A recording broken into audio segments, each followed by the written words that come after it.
All right, so I got a question for you guys. Would you rather take a title increase or a title bump or compensation increase? Someone has asked the question, does it make sense for me to go from a people manager to an IC, individual contributor, but with a higher pay? Let's look at this guy's scenario, and I'm gonna give you guys my own personal thoughts on it. So the title says, from people management back to IC for higher TC. He says, would you take a higher TC for going back to an IC role if given the opportunity? His current base is 195,000.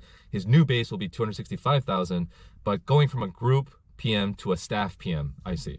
Is this worth the switch, or is it hard to go back to people management if I switch back? My ultimate goal is to stay as a people manager since TC is always higher. Okay, so let's challenge that assumption a little bit. His last sentence here says, my ultimate goal is to stay as a people manager since TC is always higher. Is that true? Do you have the data to back it up? I'm not a recruiter, I'm not a compensation analyst, but I would go ahead and venture that not always the case. Oftentimes, as you get more scope, as you get more responsibility, compensation tends to go up because now you have more things to manage. And so there's a higher expectation when you have a team of, let's say, 2 or 3 or 4 individuals versus just managing yourself. You have to do performance evaluations. You have to do coaching and mentoring and leading a team to drive better results. And it's a lot easier to get more stuff done when you have a team of 5 versus just doing it by yourself. For the most part, people managers will be able to accomplish more because they are also not the ones doing the actual work, but they're also sort of managing the team strategy, the team budget. They're also doing a lot more of the delegation and allocation of the work. And so it's a different skill set. Managers have a different skill set than being an IC where you're actually creating the epics, writing the requirements, working with the engineers, that kind of thing. So that assumption that people managers will always make more, I don't think that's always the case. I know a lot of individual contributors that are principals or staff PMs, but they can also make more if they have a very specialized skill set that a lot of people don't have. Let's say machine learning, or they know how to develop AI models. Those PMs will probably make a lot more, especially if they also have a technical degree or a technical component that's added to their job description. Now, you say that your goal is to stay as a people manager or to grow as a people manager throughout your career, and that's completely fine.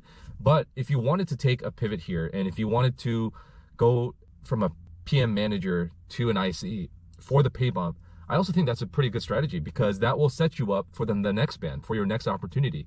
Because most companies will always try to either match or exceed what you're getting now. Because I think the majority of people will be very hard pressed to switch jobs, switch careers, switch companies if the new position is less than what they're making now, right? And so if you can benchmark yourself to a higher salary and use this sort of pivot to go from a manager to an IC and then potentially back to a people manager, because that experience will always be on your resume, right? People will be able to see that. Recruiters and hiring managers will recognize that you have a 1, 2, 3, 4, whatever, how many years of experience working as a manager, and that still has relevancy in your future role. So just because you take a pivot into an IC role doesn't mean that you can't go back to being a people manager. You might have to kind of sell yourself. You might have to convince them that you haven't lost those skills, but that's obviously something you can speak to during the interview and say, hey, these are some of the projects I've done. These are some of the challenges I've had as a people manager, and here's how I resolved them. And so I would not worry about it.